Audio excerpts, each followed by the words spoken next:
اعوذ باللہ من الشیطان الرجیم، بسم اللہ الرحمن الرحیم۔ السلام علیکم ناظرین، میں ہوں آپ کا میزبان Mirza Nadeem Baig, programme views on news with Mirza Nadeem Baig میں۔ ناظرین محترم، آج جمعہ کا روز ہے اور آج کا خبر نامہ لے کر آپ کی خدمت میں حاضر ہوں، جس میں اسپین، یورپ اور دیگر ممالک کی دن بھر کی اہم خبریں شامل ہوتی ہیں۔ ناظرین محترم، اس سے پہلے کہ خبریں شروع کروں، دو چیزیں تمہیداً عرض کرنا چاہتا ہوں۔ ایک میرے بہت ہی پیارے دوست ہیں مظہر اقبال، انہوں نے ایک ویڈیو چینل بنایا ہے جس کا نام مظہر اقبال اسلامک ویڈیوز رکھا ہے، اور یہ چینل جو ہے یہ بہت ہی اچھا چینل ہے، دینی معلومات کے حوالے سے کافی اچھی ویڈیوز وہ اپلوڈ کرتے ہیں۔ تو آپ لوگ جو ہے وہ امیگریشن کے بارے میں ہمیشہ فکر مند رہتے ہیں، تو آپ سے صرف میری یہ گزارش ہوگی کہ آخرت کی فکر بھی کیجئے اور اس کی امیگریشن کے بارے میں بھی جانیے کہ وہاں پر جو ہے وہ کس طرح سے کامیابی ملے گی۔ دوسری بات یہ ہے کہ میرے بیٹے کا جو ہے ایکسیڈنٹ پاکستان میں ہوا کہ ایک بجلی کی تار اس کی کمر پر آ کر گر گئی، جس کی وجہ سے اس کو جو ہے وہ کافی کمر پہ اوپر نقصان ہوا اور وہ زخمی ہو گیا، اور اس وقت بھی جناح ہاسپٹل لاہور میں زیر علاج ہے۔ تو اس موقع پر بہت سے دوستوں نے مجھے دعائیں اور بہت سے لوگوں نے میرے سے ہمت بندھائی اور میرے بیٹے کے لیے دعائیں کی۔ ان تمام دوستوں کا بھی میں شکریہ ادا کرتا ہوں، کیونکہ حضور نبی اکرم صلی اللہ علیہ وآلہ وسلم نے فرمایا ہے کہ جو انسانوں کا شکر ادا نہیں کر سکتا وہ خدا کا شکر بھی ادا نہیں کر سکتا۔ تو اس مصیبت کے موقع پر آپ میرے ساتھ رہے تو میں آپ کا بہت ہی مشکور و ممنون ہوں۔ تو اب آتے ہیں خبروں کی جانب۔ اسپین کے وزیر اعظم پیدرو سانچز نے قوم سے اپیل کی ہے کہ وہ تعاون کریں اور اپنی سرگرمیوں کو محدود رکھیں، کیونکہ وائرس کی وجہ سے ملک کی صورتحال بہت خراب ہے۔ ان کا کہنا تھا کہ صورتحال اتنی گمبھیر ہے، مگر پھر بھی ہم یہ چاہتے ہیں کہ ابھی لاک ڈاؤن جیسی صورتحال پیدا نہ ہو اور لوگ مکمل طور پر گھروں پر مقید نہ ہوں۔ کرونا بحران کی وجہ سے کاتالونیا میں چھوٹے کاروباری میدان سے باہر ہو گئے اور اپنی دکانیں خالی کرنے پر مجبور ہیں۔ صوبے میں 35% دکانیں خالی پڑی ہیں، 20% سٹورز پر بھی تالے پڑ گئے ہیں، جبکہ مجموعی طور پر 80% سٹور بند ہوئے ہیں۔ خالی دکانوں کی تعداد میں دن بدن اضافہ ہوتا جا رہا ہے۔ وبائی بیماری کے نتیجے میں کاتالونیا میں سیاحوں کی آمد میں بڑی حد تک کمی واقع ہوئی ہے، اور جولائی میں خطے میں سیاحت میں 81.6% کی کمی دیکھی گئی ہے۔ 40% دکانیں کاتالان شہر خرونا، 17% لیریدا، جبکہ اسی شہر میں 31% دکانیں پہلے ہی شٹر ڈاؤن کر چکی تھی۔ کاتالان شہروں میں وک، بیریگا، اگوالادا اور منریسا میں تاجروں کی تنظیم کا کہنا ہے کہ ان کے کاروبار ایک خطرناک صورتحال سے دوچار ہے۔ بارسلونا اور متارو کے تاجروں کا کہنا ہے کہ بارز اور ریسٹورنٹ کی بندش سے کاروباری طبقہ تباہی کے دہانے پر کھڑا ہو گیا ہے اور ہول سیل کے کاروبار بھی متاثر ہو رہے ہیں۔ اسپین میں حکومت کا ماننا ہے کہ ملک میں وبا کنٹرول سے باہر ہے، مگر وزراء فی الحال کرفیو کے خلاف فیصلہ دے رہے ہیں۔ کرونا وائرس کی دوسری لہر کی وجہ سے کئی یورپ کے ملکوں میں سخت حفاظتی اقدامات جاری ہیں۔ بارسلونا میں ہسپتال دل مار کے میڈیکل ڈائریکٹر جولیو پسکوال کا کہا ہے کہ جس رفتار سے گزشتہ ہفتے کے دوران نئے کیسز سامنے آئے ہیں، اگر یہ صورتحال برقرار رہی تو ہسپتالوں میں ایسے مریضوں کے علاج کی سہولتیں معطل کرنا پڑیں گی جو فوری اور ترجیحی نوعیت کی نہیں ہوں گی۔ ہسپتال دل مار کے حکام نے اعتراف کیا کہ ہسپتال کی راہداریوں میں مریض بیٹھے ہوئے ہیں، اور ڈاکٹرز نے یقین دہانی کرائی کہ متاثرہ افراد کی تعداد میں اضافہ ہو رہا ہے اور حالات زیادہ سنگین ہوتے جا رہے ہیں۔ اسپین کے صوبہ کاتالونیا میں کرونا وائرس کی وجہ سے ریسٹورنٹس اور بار کی بندش سے ایک ہفتے میں 31.5 کروڑ یوروز کا نقصان ہوا ہے۔ بارسلونا میں پھلوں اور سبزیوں کی ہول سیل مارکیٹ مارکابارنا کے 2 گوداموں کو کرونا کے پھیلاؤ کی وجہ سے بند کر دیا گیا۔ ہول سیل مارکیٹ کے سرکاری ذرائع نے تصدیق کی ہے کہ صحت کے بحران کے آغاز کے بعد گزشتہ مارچ میں مارکابارنا میں 92 مثبت کیسوں کا پتہ چلا تھا اور 276 افراد کوارنٹینا میں گئے تھے۔ یورپ میں تازہ پھلوں، سبزیوں اور گوشت کی مارکیٹ میں 8,500 ملازمین کام کرتے ہیں۔ بارسلونا کی میٹرو اورکیناؤنا کے سٹاپ پر سیکورٹی گارڈ اور ایک ماسک نہ پہننے والے شخص کے درمیان جھگڑا ہو گیا۔ لڑائی کے نتیجے میں سیکورٹی گارڈ کی ناک ٹوٹ گئی اور ایک دانت بھی جو ہے وہ ٹوٹ گیا۔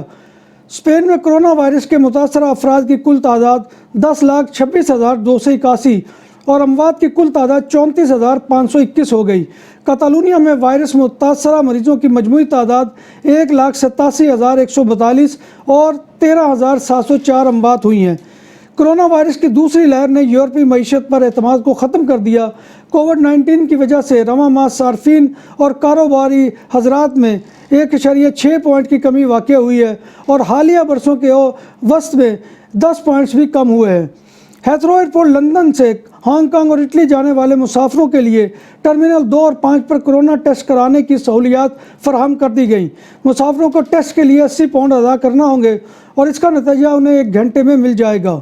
آسٹریلیا میں 24 گھنٹے کے دوران 1958 نئے کیس رپورٹ ہوئے۔ اب تک آسٹریلیا میں 69,409 مثبت کورونا کیسز سامنے آئے ہیں۔ آسٹریلیا بھر میں 925 افراد کورونا وائرس کے نتیجے میں ہلاک بھی ہو چکے ہیں اور 52,617 افراد صحت یاب بھی ہو چکے ہیں۔ اس وقت کورونا وائرس کی وجہ سے 960 افراد ہسپتال میں زیر علاج ہیں اور ان میں سے 147 انتہائی نگہداشت والے یونٹ یعنی ICU میں داخل ہیں۔ کورونا وائرس کی دوسری لہر کی وجہ سے کئی یورپی ملکوں میں سخت حفاظتی اقدامات کا سلسلہ جاری ہے۔ فرانس میں کرفیو میں توسیع کر دی ہے اور اب ملک کی 2/3 آبادی اس سے متاثر ہے۔ تقریباً 46 ملین فرانسیسی شہری رات 9 بجے سے صبح 6 بجے تک اپنے گھروں سے غیر ضروری طور پر نہیں نکل سکتے۔ بیلجیم کی وزیر خارجہ صوفی ولیمز کو کورونا میں مبتلا ہو گئی اور انہیں انتہائی نگہداشت وارڈ میں منتقل کر دیا۔ گزشتہ جمعے کو وزیر خارجہ میں کورونا وائرس کی علامات ظاہر ہوئی تھی، جس کے بعد انہوں نے خود کو کوارنٹین کر لیا تھا۔ یورپ کے باشندوں کو فضائی آلودگی کی وجہ سے طویل اور عارضی صحت کے مسائل کی مد میں سالانہ 190 ارب ڈالر کا نقصان ہوتا ہے۔ اس بات کا انکشاف ایک ماحولیاتی گروپ اور سماجی ادارے نے تحقیق میں کیا ہے۔ رپورٹ میں کہا گیا ہے کہ ایندھن کے جلنے کی وجہ سے پیدا ہونے والی فضائی آلودگی کے سبب یورپ کے شہریوں کو سالانہ 1250 یورو کا نقصان ہوتا ہے، جو ان کی آمدنی کا تقریباً 4% ہے۔ رپورٹ کے مطابق فضائی آلودگی کے سبب سب سے زیادہ سماجی نقصان انگلینڈ کے شہر لندن کو ہوا ہے، جہاں شہریوں کو سالانہ 11.38 ارب یورو کے نقصان کا سامنا کرنا پڑا۔ رومانیہ کا دارالحکومت بخارسٹ 6.35 یورو اور جرمنی کا دارالحکومت برلن 5.24 سنٹ کے نقصان کے ساتھ دوسرے اور تیسرے نمبر پر ہیں۔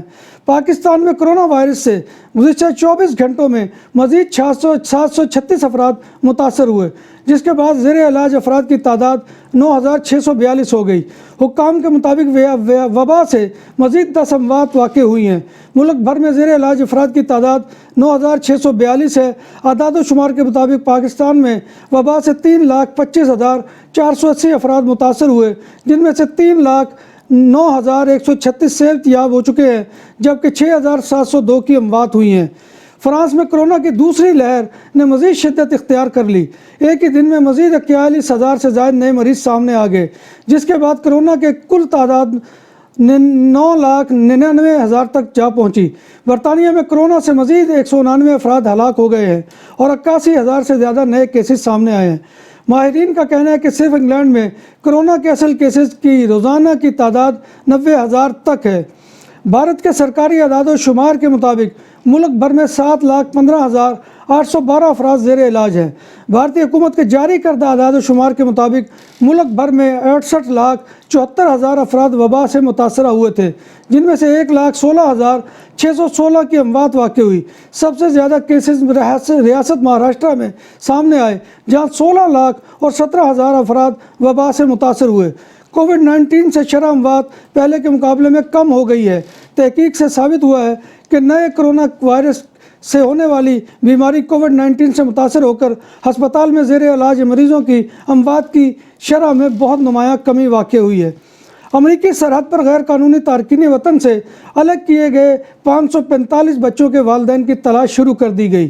عدالت کی جانب سے مقررہ کردہ وکلاء نے بتایا کہ وہ ان 545 بچوں کے والدین کو تلاش کرنے میں ناکام ہیں، جنہیں 2017 سے 2018 کے درمیان اپنے بچوں کو والدین سے الگ کر دیا گیا تھا۔ کویت کی قومی اسمبلی نے ملک میں تارکین وطن کی تعداد کو کم کرنے کا بل متفقہ طور پر منظور کر لیا۔ عرب میڈیا کی رپورٹ کے مطابق کویت قومی اسمبلی میں منظور ہونے والے بل کے تحت ملک میں تارکین وطن کی تعداد کو کم کیا جائے گا۔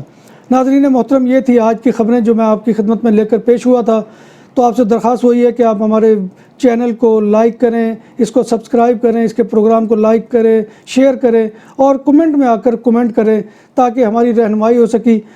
اسی کے ساتھ اپنے میزبان مرزا ندیم بیگ کو اجازت دیجیے۔ اللہ حافظ۔